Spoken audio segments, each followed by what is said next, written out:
Jadi saya kira kesimpulannya bahwa Islam itu merupakan sebuah undang-undang, undang-undang umum yang bisa di apa?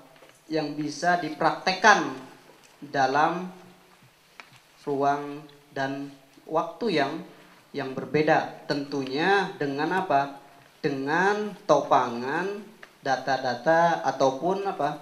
Ataupun keadaan-keadaan sosial yang kita hadapi seperti itu. Sehingga apakah yang dinamakan modernisme, postmodernisme atau postmodernisme itu merupakan hanyalah gerakan-gerakan filsafat barat yang ada baik buruknya untuk diterima oleh orang-orang timur ya, atau orang-orang Islam lah istilahnya seperti itu. Dan tentunya yang seperti ini harus ditanggapi dengan apa? Dengan keilmuan juga, bukan dengan emosional keagamaan atau operasional pengetahuan ya. Sehingga ya mungkin teman-teman sudah tahu bahwa Harun Yahya pun yang mengcounter tentang apa? Tentang evolusi atau yang lain juga, banyak sekali juga yang mematahkan kembali teorinya oleh kalangan Islam sendiri seperti itu. Dan banyak yang lainnya. Ya. Jadi akhirnya bahwa modernitas itu hanyalah waktu, bukan pikiran seperti itu. Pemikiran bisa yang dulu dan sesuai dengan zaman sekarang. Ketauhidan Islam yang esa akan tetap ada sampai kiamat. Kalau sekarang mungkin ikut-ikutan bahwa kita tidak harus bertuhan lah, ilhad lah atau apa teis yang sekarang apa namanya digandrungi oleh ya kebanyakan orang yang masih mencari seperti itu mungkin. Itu saya kira tidak bisa dijadikan acuan. Dan saya kira teman-teman di mahasiswa yang notabene mahasiswa bisa menggali warisan-warisan kita, warisan-warisan Islam untuk masa depan ya. Sehingga gerakan mahasiswa bisa memberikan pencerahan terhadap bangsa masa depan. Seperti itu.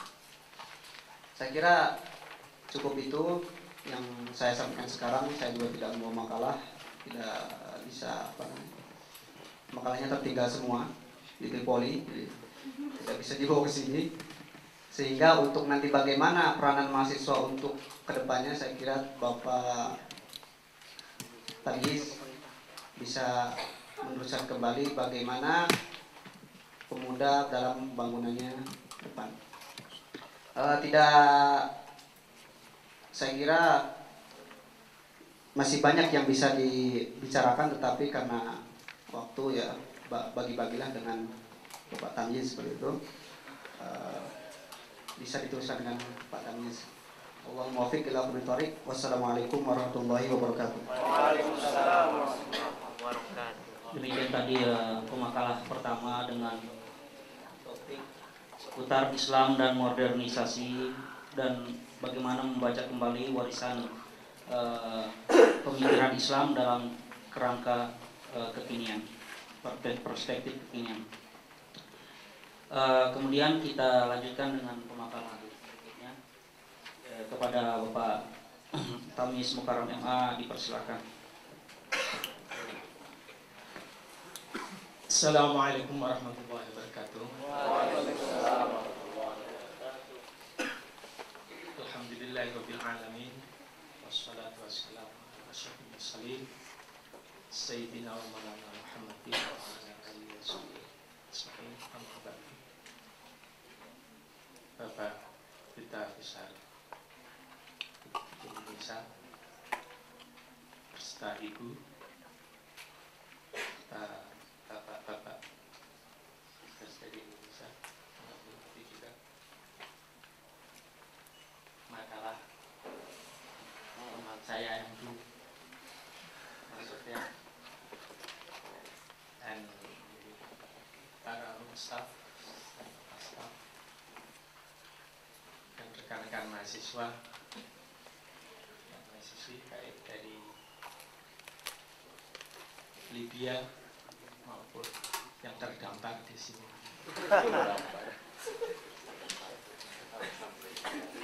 Alhamdulillah kami sudah.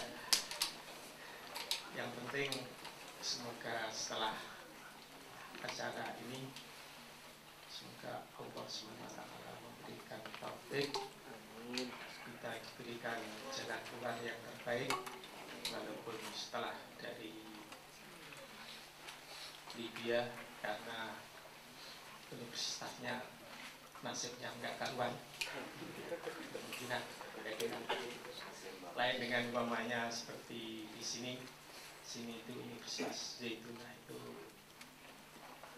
bukan punyaan yayasan, bukan, tapi itu adalah pemerintah. Jadi walaupun diganti siapa presidennya atau presidennya diturunkan, tetap universitasnya eksis, nggak apa-apa.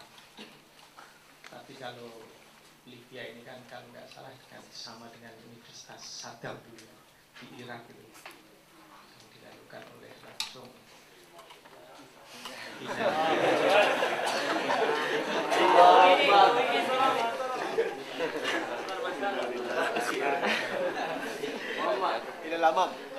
Tapi kalau kita lihat sejarah di Indonesia juga, jadi Yayasan Supersmartip walaupun Pak Harto diturunkan, tetap biasanya masih eksis, jadi tidak masalah.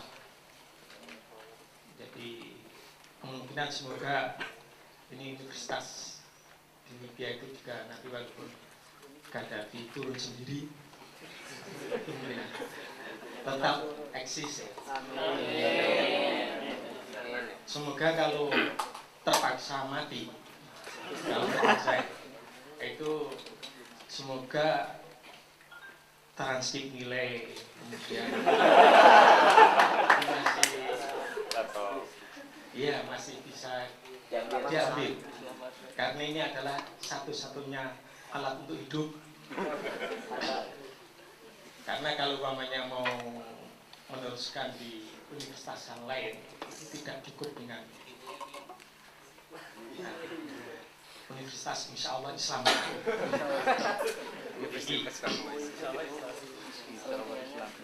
Jadi tidak cukup dengan surat keterangan, karena kalau yang sudah universitas yang sudah terakreditasi, kecuali kalau terakreditasinya itu masih C.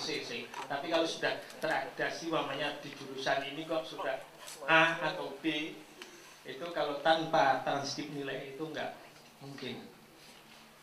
Jadi harus ada transkrip nilai, dan tentunya kalau umpamanya mau melanjutkan ke salah satu universitas yang lain.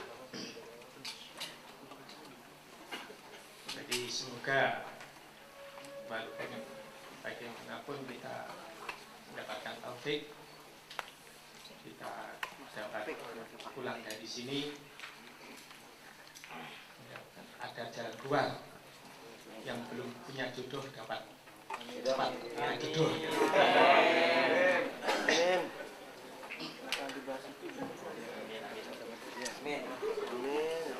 Jadi kalau makanya kalau masalah kalau yang saya itu juga alhamdulillah sekarang itu ya sudah punya istri, tapi masih satu. Jadi kalau sebenarnya kalau nafsu kalau nafsu itu ininya dua, cuma takut. Jogja, Jakarta. Tapi kalau karena kami ini untuk saya jadi kalau Universitas Islam Indonesia itu ada di Yogyakarta, alhamdulillah jadi salah satu universitas Islam. Jadi di Yogyakarta itu ada sekitar 70 perguruan tinggi. Satu kota itu ada 70 perguruan tinggi. Jadi di Yogyakarta ada Universitas Muhammadiyah, ada Universitas Islam Indonesia, ada Gajah Mada, yang paling adalah Gajah Mada yang punya negeri. Tapi sekarang masuk universitas negeri dengan masuk universitas swasta itu hampir sama.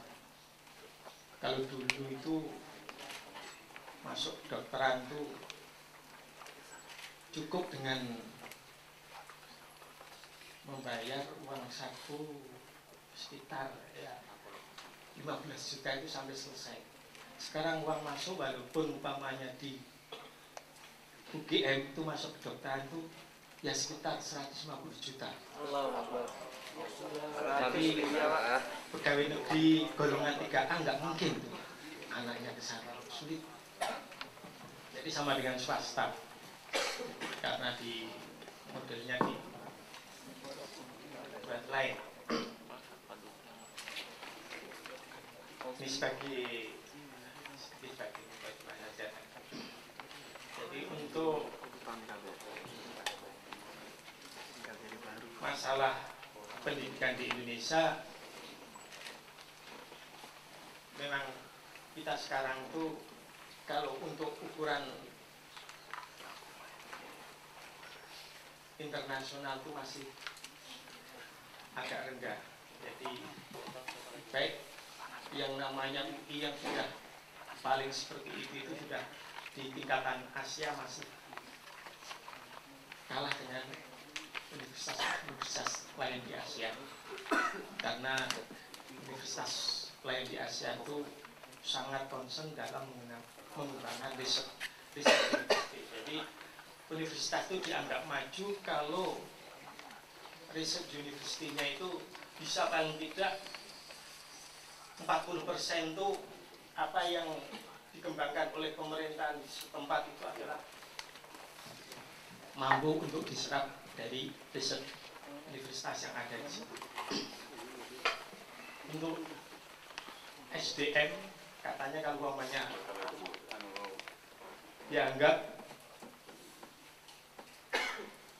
kalau membicarakan tentang SDM dengan Moderna itu kita itu dalam peringkat 100 kira-kira 70 negara, 74 negara itu kita masih di atas 114 lebih.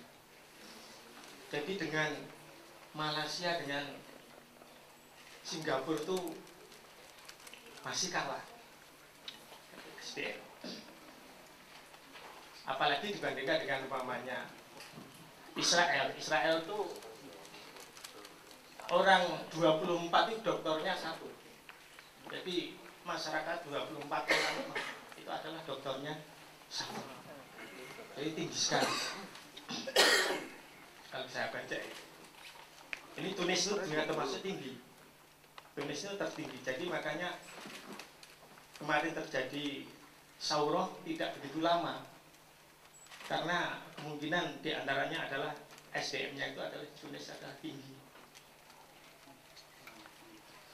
tidak mengorbankan, karena kemungkinan banyak mahasiswanya, gerakan mahasiswa kemungkinan, jadi pemilihnya takut keluar dari Tunis.